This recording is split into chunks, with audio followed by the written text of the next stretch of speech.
15 अगस्त से जो अगेंस्ट श्रीलंका हमारे 2 टेस्ट मैचेस की सीरीज खेली जानी है। पहला टेस्ट गॉल में खेला जाएगा, दूसरा टेस्ट कोलंबो में खेला जाएगा। और सीरीज के स्टार्ट होने से पहले एक और मर्तबा, मैं ये नहीं कहूँगा कि सिर्फ पहली मर्तबा, एक और मर्तबा हमें वो खबर फिर सुनने को मिल चुकी है, जिससे मैं और शायद बहुत सारे इंडियन फैन शायद उनके मतलब कान पक चुके होंगे कि जब भी कोई टेस्ट सीरीज आती है, जब भी कोई बायलैटरल सीरीज आती है, तो मतलब अगर से 10 सीरीज, मिसाल के तौर पे अगर से इंडियन टीम अगर से कोई 10 बायलैटरल सीरीजेस खेल रही है, तो 9 टेस्ट मैचेस से पहले, 9 टेस्ट सीरीज से पहले, 9 बायलैटरल सीरीज से पहले ये डिस्कशन चल रहा होता है लगभग हर सीरीज में कि जसप्रीत बुमराह इस टेस्ट सीरीज के लिए फिट होंगे नहीं होंगे, आने वाले आईसीसी इवेंट में जसप्रीत बुमराह कंप्लीटली फिट होंगे नहीं होंगे।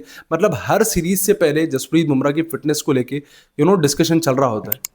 और अब एक मरतबा फिर जब 15 तारीख से हमारी टेस्ट सीरीज स्टार्ट होनी है, WTC में हमारे कोई बहुत ज़्यादा चांसेस है नहीं, और जब कम चांसेस है तो एक एक मैच हमारे लिए बहुत ज़्यादा इंपॉर्टेंट हो जाता है। और जब मैचेस इंपॉर्टेंट हो जाते हैं तो जसप्रीत बुमराह का खेलना भी हमारे लिए बहुत ज़्यादा इंपॉर्टेंट हो जाता है। क्योंकि देखें, उनकी इंजरीज के इशू के अलावा जो उनके ऊपर क्रिटिसिज्म है कि यार आपको कितनी ज़्यादा इंजरीज होती है, आईपीएल तो आप लगभग 13-14 मैचेस कंसिस्टेंटली खेलते, एक भी मैच में आप रेस्ट नहीं लेते, पूरे मैचेस 2-2.5 महीने आप बिना रेस्ट किए खेल जाते हैं। जब भी इंडिया की बारी जब आती है, इंडिया की कोई बायलैटरल सीरीज खेलनी होती है, तो आपको प्रॉपर रेस्ट चाहिए, प्रॉपर आपको वर्कलोड मैनेजमेंट का आपका ध्यान रखा जाता है।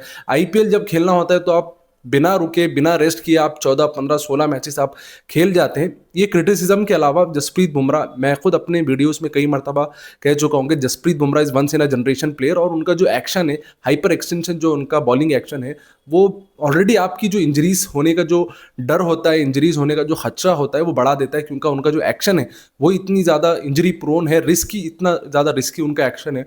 और एक्शन के अलावा शायद अगर से उनका एक्शन अगर से शायद नॉर्मल भी होता, तो उनकी जो बॉडी है, ओवरऑल बॉडी खुद उनकी जो है ना इंजरी प्रोन है। जैसा कि हार्दिक पांड्या एक और एग्जांपल हमारे पास है, जो साल में से 365 दिन में से 360 दिन वो जनाब खेलते नहीं है। तो कुछ ऐसे प्लेयर्स होते हैं जो इंजरी प्रोन होते हैं। श्रेयस अय्यर की एक और एग्जांपल है। और उसी के अगेंस्ट, उसी के बरक्स कुछ ऐसे प्लेयर्स होते हैं जो 2-3-4 साल without any injury, without any tension वो खेल जाते हैं। 3-3 4 साल, 4-4 साल उन्हें कोई इंजरी नहीं होती। अगर से मैं इसका एग्जांपल आपको दूं तो केएल राहुल है, मतलब तीनों फॉर्मेट लगभग वो खेलते हैं। अब तो T20 वो नहीं खेल रहे, जब तीनों फॉर्मेट भी खेलते तो वो बहुत बहुत टाइम तक उन्हें शायद इंजरी नहीं होती थी।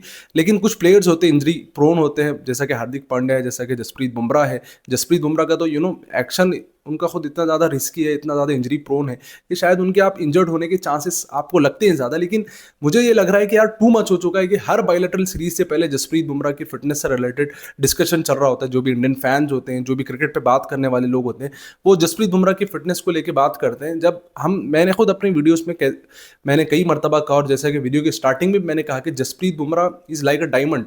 वो मतलब एक हीरा है, उसकी हिफाजत करना इंडियन टीम का, बीसीसीआई का, वो उनकी जिम्मेदारी, उनकी बहुत बड़ी रिस्पॉन्सिबिलिटी है। लेकिन जब आप WTC में आपके इतने कम चांसेस बचे हैं कि एक एक टेस्ट मैच आपके लिए इतना ज़्यादा इंपॉर्टेंट है, इतना ज़्यादा इंपॉर्टेंट मैचेस भी जसप्रीत बुमराह नहीं खेलेंगे, तो फिर उनकी ग्रेटनेस का, उनके डायमंड होने का, उनके वंस इन अ जनरेशन होने का हम करेंगे क्या जब वो खेलेंगे ही नहीं। और लिटरली कल ये खबर आ रही थी BCCI के सेंटर ऑफ एक्सीलेंस में, वो अपने इंजरी को रिहैब कर रहे हैं, अपना रिहैब का प्रोसेस उनका चल रहा है। और भी बहुत सारे प्लेयर, हार्दिक पांड्या उधर है, वाशिंगटन सुंदर, BCCI के सेंटर ऑफ एक्सीलेंस में हार्दिक पांड्या भी अपनी इंजरी को रिकवर कर रहे हैं। नीतीश कुमार रेड्डी है वहाँ पे, वाशिंगटन सुंदर है, और बहुत सारे प्लेयर जो इंडियन टीम के जो फिटनेस के कंसर्न्स लगातार चल रहे हैं। कि शुभमन गिल 70-80 रन करने के बाद 2-3 बार आपने देख लिया, अफगानिस्तान के खिलाफ आपने देखा, इंग्लैंड के खिलाफ आपने देखा, जब वो 70-80 रन कर जाते हैं, 70-80 रन करने के बाद उन्हें क्रैम्प आते हैं। तो इंडिया में ये बहुत बड़ा इशू था।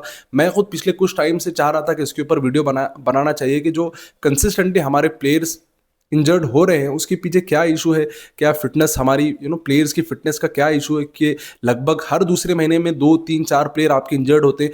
कोई भी ऐसी सीरीज पिछले साल, 1.5 साल में आप देख ले, जो हमारी 100% 15 मेंबर स्क्वाड, जो हमारा जो स्ट्रॉन्गेस्ट स्क्वाड है, उसके साथ हम शायद नहीं उतरे होंगे। जहां तक मुझे ख्याल है हर सीरीज में 1 या 2 प्लेयर ऐसे होते हैं जो इंजर्ड होते हैं। अब क्योंकि जसप्रीत बुमराह 2 टेस्ट मैचेस की सीरीज से रूल्ड आउट हो चुके हैं, तो उनके रिप्लेसमेंट के तौर पर आकिब नबी का नाम आ रहा है, जो कि मुझे लगता है कि बहुत पॉजिटिव नाम है।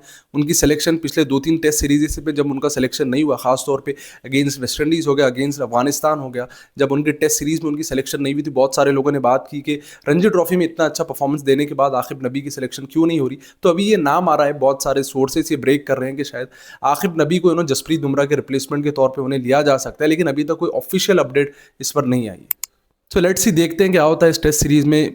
टेस्ट सीरीज अगेंस्ट श्रीलंका, उनके जो स्पिनर्स है उस टाइम पे स्पिनर विकेट पे जसप्रीत बुमराह की जो इफिशियंसी है कि वो स्पिन विकेट पे शायद और ज़्यादा डेडली हो जाते हैं as compare to green pitch. अगर से आप उनका पिछले 2-3 साल में अगर से आप उनका रिकॉर्ड देखेंगे तो उन पिचेस पे उन्होंने ज़्यादा विकेट्स लिए, उन विकेट्स पे उन पिचेस के ऊपर वो ज़्यादा डेडली हो जाते हैं जहाँ पे स्पिनर्स को मदद मिलती है। और जिस तरह का हमारा बॉलिंग अटैक पिछले कुछ टाइम से चलता आ रहा है, सिराज को हमने कैरी करना नहीं है। हालांकि सिराज इस सीरीज में पार्ट होंगे, लेकिन उनके अलावा और कौन से बॉलर है जो कंसिस्टेंटली अच्छा परफॉर्म कर रहे हैं, तो शायद आपके पास कोई नाम नहीं होगा। आकाशदीप को हम खिलाते हैं, लेकिन कुछ मैचेस वो भी बंदा कुछ मैचेस खिलाते हैं। अब जसप्रीत बुमराह के एब्सेंस पे क्या वो देखना हमें होगा कि आखिर नबी को खिलाया जाता है नहीं खिलाया जाता। पहले तो ये देखना होगा कि सेलेक्ट होते नहीं होते, सेलेक्ट होने के बाद क्या उन्हें खिलाया जाता नहीं खिलाया जाता, वो भी देखना इंपॉर्टेंट होगा। सो आई थिंक जो श्रीलंका के खिलाफ जो हमारी सीरीज होगी वो एक बहुत बड़ा चैलेंज होगा। जसप्रीत बुमराह की एब्सेंस में, उनकी गैर मौजूदगी में हम उस टेस्ट सीरीज में किस तरह परफॉर्म करते हैं, श्रीलंकन स्पिनर्स को हमारे बैटर्स किस तरह फेस करते हैं, और खास तौर पे उन स्पिनिंग कंडीशन में हमारे फास्ट बॉलर क्या करते हैं, ये देखना बहुत ज़्यादा इंटरेस्टिंग होगा।